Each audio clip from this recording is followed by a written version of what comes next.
ఒకవైపు గత 3 రోజులుగా ములుగు జిల్లా వ్యాప్తంగా కూడా విస్తారంగా వర్షాలు కురుస్తున్నాయి. చూసుకున్నట్లయితే ములుగు మండలంలోని సర్వాపూర్ నుండి జగ్గన్నగూడెం, అంకన్నగూడెం వెళ్ళేటటువంటి ప్రధాన రహదారిపై మధ్యలో ఉన్నటువంటి బొగ్గులవాగు వరద ప్రవాహాన్ని ఉధృతంగా ప్రవహిస్తుండటంతో 2 గ్రామాలకు రాకపోకలైతే పూర్తిగా నిలిచిపోయాయని చెప్పుకోవచ్చు.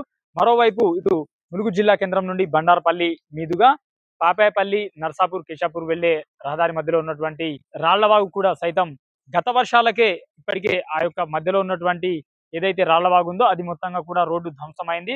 అయితే దాన్ని మళ్ళీ తిరిగి పునర్నిర్మించే క్రమంలో ఇప్పుడు మళ్ళీ వర్షాకాలం సంభవించడంతో ఆ యొక్క రహదారిపై నుండి కూడా వరద నీరు ఉధృతంగా ప్రవహిస్తుండడంతో అటువైపుగా వెళ్లే వాహనాలను కూడా రాకపోకలైతే మొత్తంగా కూడా నిలిచిపోయిన పరిస్థితి అయితే మనకు నెలకొంది.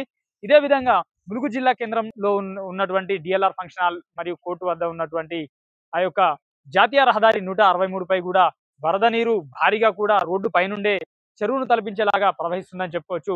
ఒకవైపు రామప్ప సరస్సు మరియు లక్నవరం సరస్సు కూడా భారీగా వరద నీరైతే వచ్చి చేరుతుంది. అదేవిధంగా మేడారంలోని జంపన్న వాగులో కూడా వరద నీరు భారీగా వచ్చి చేరుతుంది. ఇది ప్రస్తుతం ఉన్నటువంటి ములుగు జిల్లాలో అప్డేట్.